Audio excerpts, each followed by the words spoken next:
네, 매일 말씀 묵상 시작하도록 하겠습니다. 함께 하늘의 문을 여서서 찬양하겠습니다.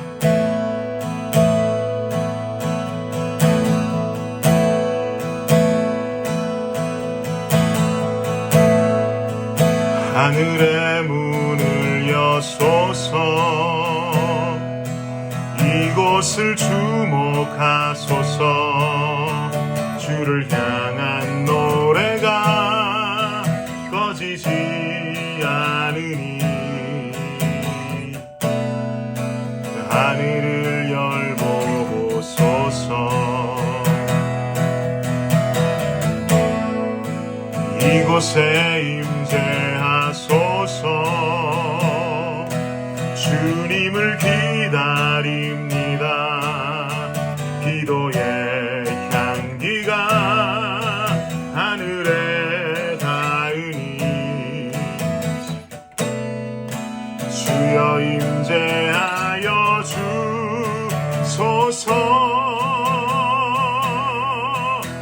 이곳에 오셔서 이곳에 앉으소서.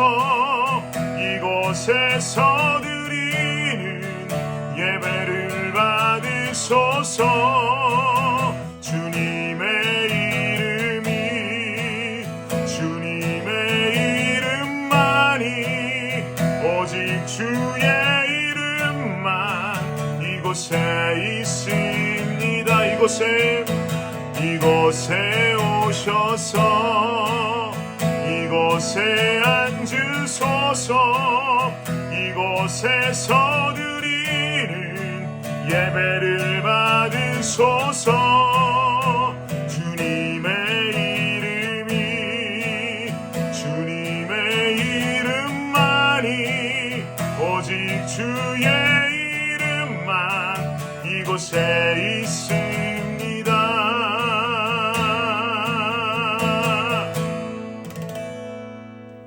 네, 오늘 말씀은 출애굽기 29장 38절부터 43절까지 말씀만 보도록 하겠습니다.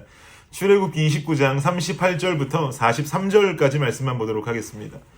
함께 읽을까요? 시작! 내가 제단 위에 드릴 것은 이러하니라. 매일 1년 된 어린 양 2마리니 한 어린 양은 아침에 드리고 한 어린 양은 저녁에 드릴지며, 한 어린 양의 고운 밀가루 10분의 1 에바와 찌은 기름 4분의 1 흰을 더하고 또 전제로 포도주 4분의 1 흰을 더할지며, 한 어린 양은 저녁 때에 드리되 아침에 한 것처럼 소제와 전제를 그것과 함께 드려 향기로운 냄새가 되게 하여 여호와께 화제로 삼을지니, 이는 너희가 대대로 여호와 앞 회막문에서 늘 드릴 번제라. 내가 거기서 너희와 만나고 내게 말하리라. 내가 거기서 이스라엘 자손을 만나리니 내 영광으로 말미암아 회막이 거룩하게 될지라. 아멘. 네, 출애굽기 29장에 들어서면서 아론과 그의 아들들이 제사장으로 위임되는 장면을 우리는 말씀을 통해서 며칠간 묵상했습니다. 오늘 본문 말씀은요, 아론과 그의 아들들이 제사장으로 세워진 이후에 그들이 감당해야 하는 직무에 관해서 설명을 해주고 있습니다. 뭔가 아주 부담스러운 장면이라고 볼 수가 있겠죠. 제 인생에 있어서 저는 사역자라는 직분으로 교회 생활을 한 곳은 오직 주님의 교회 한 곳뿐입니다. 그래서 사역자로 교회 생활을 하면서 뭔가 좌충우돌 실수도 하고, 이 교회에서 간사로 사역을 시작해서 전도사를 지나 지금 목사라는 직분으로 여전히 미흡하고 부족하게 사역을 감당해 가고 있습니다. 제가 주님의 교회 처음 왔던 것이 2012년 4월인데요. 2012년도 4월 처음 사역자의 모습으로 주님의 교회 생활을 시작하면서 저 나름대로는 평신도 때는 느껴보지 못했던 아주 부담스러웠던 기억이 있던 순간이 있습니다. 그게 뭐냐면요, 당시 1층 사무실, 지금 이 사무실입니다. 이 사무실 안에는 저와 김민철 목사님이라고 하는 부목사님, 이렇게 2명만이 이 사무실을 사용했었습니다. 그런데 제가 이 교회에 첫 출근을 사역자로 하자마자 이 김민철 목사님께서 제게 처음으로 주셨던 물건이 있습니다. 어떤 물건일 것 같으십니까? 바로 교회 키였습니다. 하나는 교회를 들어오는 교회 대문 키였었고요. 또 하나는 이 사무실에 들어올 수 있는 사무실 키였습니다. 제가 단 한 번도 어느 교회든 평신도로 교회를 다니면서 교회 키를 받아본 일은 없었거든요. 그런데 사역자로 교회에 오니까 첫 번째로 교회 키를 전달해 주신다는 것이 참 신기했습니다. 그러면서 그때 부목사님 말씀이 간사님 이 키 받으시면 이제 진짜 사역 시작되시는 거예요 라고 하셨습니다. 그 목소리랑 그 말의 억양이 아직도 제 귓가에 생생히 남아 있습니다. 그리고는 정말 그 키와 함께 교회 사역이 시작이 되었습니다. 금요 예배를 마치면 남아있다가 교회 문을 잠그고 집으로 돌아가기도 하고요. 또 사무실에 출근하는 날이면 문을 열고 들어오기도 하고요. 또 교인들께서 교회 방문하셨는데 교회가 잠겨 있을 때면 전화를 주십니다. 그럼 제가 그 전화 받고 얼른 와서 문을 열어드리기도 하면서 진짜 그 부목사님 말씀처럼이나 키와 함께 교회 사역이 본격적으로 시작되었던 기억이 납니다. 그래서 아직도 교회 키를 보면 거룩한 부담감이 느껴지곤 합니다. 오늘 본문을 보면은요, 아론과 그의 아들들의 직무가 시작이 되는데요. 얼마나 그들도 마음에 부담이 컸겠습니까? 어떻게 해야 하는가? 무엇을 해야 하는가? 어떻게 살아야 하는가?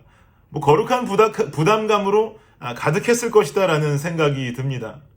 이러한 상황에 하나님의 명령이 그들에게 주어집니다.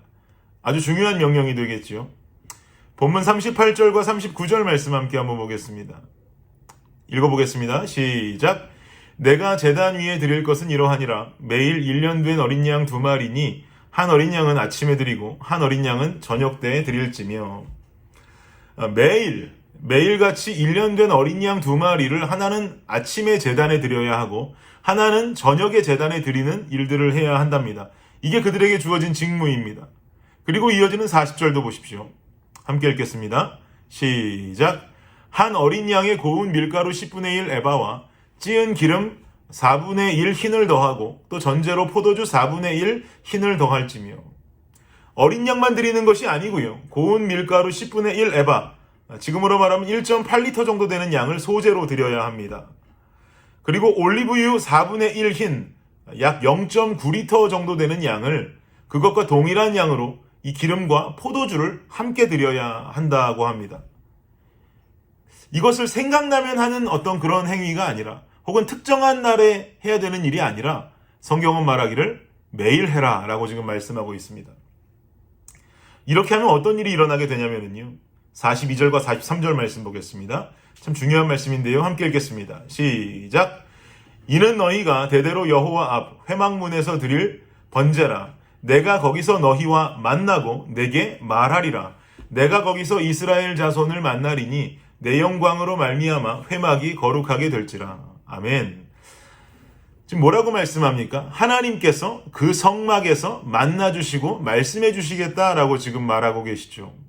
하나님의 임재의 영광으로 인해서 회막이 거룩하게 될 것이다 라고 43절에는 또 기록하고 있습니다. 여러분, 제가 한 가지 질문 드리겠습니다. 성막이라고 하는 것은요, 우리가 잘 알다시피 성스러운 장소입니다. 맞습니다. 그런데 이 성막이요, 성막이라는 자체만으로 거룩한 장소가 되는 것입니까? 아닙니다. 성막이라는 장소의 거룩성은 없습니다. 성막이 거룩해질 수 있는 조건은 한 가지뿐입니다. 무엇이냐면 그 장소에 하나님의 거룩한 임재가 있을 때 그곳이 거룩하여지게 되는 것이죠. 하나님의 임재가 있으면 떨기나무도 거룩한 장소가 되어서 모세가 신을 벗어야 했듯이, 거룩함의 상징이라고 하는 것은요, 성스러운 장소적인 특성으로 인함이 아니고 하나님의 거룩한 임재로 인함인 것이란 말입니다. 성막이라는 장소가 거룩한 게 아니라 그 장소에 하나님이 임재하시기에 그곳이 거룩하여지게 되는 것입니다. 그러면 한 가지 더 여쭙겠습니다, 여러분.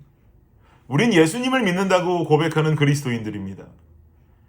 그러면 내가 그리스도인이라는 정체성 자체가 나를 거룩하게 할 수 있는 것입니까? 이 또한 당연히 아닙니다. 내가 거룩하여질 수 있는 것은요, 그리스도인이라고 하는 정체성도 물론은 중요하겠지만 내 삶에 나타나는 하나님의 임재가 있어야만이 내가 거룩한 삶을 살 수 있게 되는 것입니다. 내가 그리스도인이야 라고 하는 정체성으로 거룩하여지는 게 아니라 주님의 임재가 나로 하여금 거룩한 그리스도인으로서 살아갈 수 있게 하는 것이죠. 하나님의 임재가 내 삶에 전혀 없이 거룩함을 추구한다? 이건 말도 안 됩니다. 하나님께서는 분명히 우리에게 명하시기를 내가 거룩하니 너희도 거룩하라라고 하셨습니다. 그럼 우리는요, 그 거룩을 살아내야 하는 존재들임은 확실합니다. 어떻게 해야 거룩을 살아낼 수 있겠습니까? 오늘 본문 보니까 정말 간단하게 주님께서 우리에게 알려주셨습니다. 아침과 저녁으로 주님께 정성껏 드리는 제물, 양, 고운 밀가루, 기름, 포도주, 이러한 모습들이 성막에 하나님께서 임재하시게 한다라는 겁니다. 그러면 당연히 하나님의 임재가 있는 그곳은 어떻게 되겠습니까?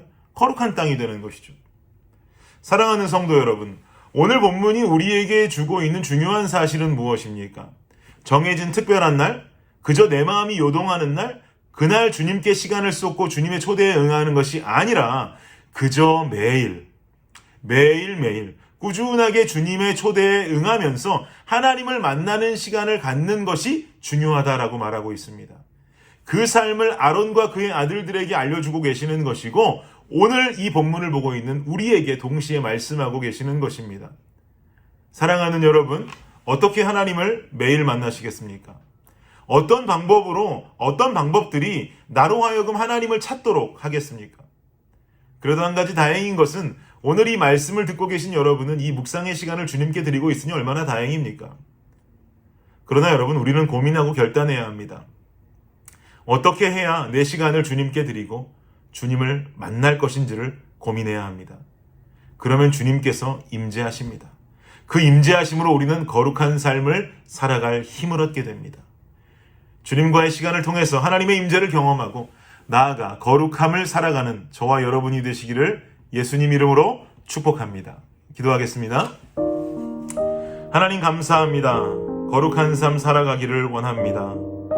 주님 앞에 우리의 삶을 드리는 것, 우리의 시간을 드리는 것, 아버지와의 만남 속으로 우리가 들어가는 것, 그때 주의 임재가 우리에게 임하고 그 임재가 있는 우리의 삶은 분명 거룩을 살아갈 수 있는 귀한 삶으로 변화되게 됩니다. 하나님, 우리에게 힘 주시옵소서. 우리를 만나 주시옵소서. 하나님의 임재가 우리에게 충만하여 우리가 거룩한 삶을 넉넉히 살아갈 수 있는 우리 모두가 되게 하여 주시옵소서. 예수님의 이름으로 기도드립니다. 아멘.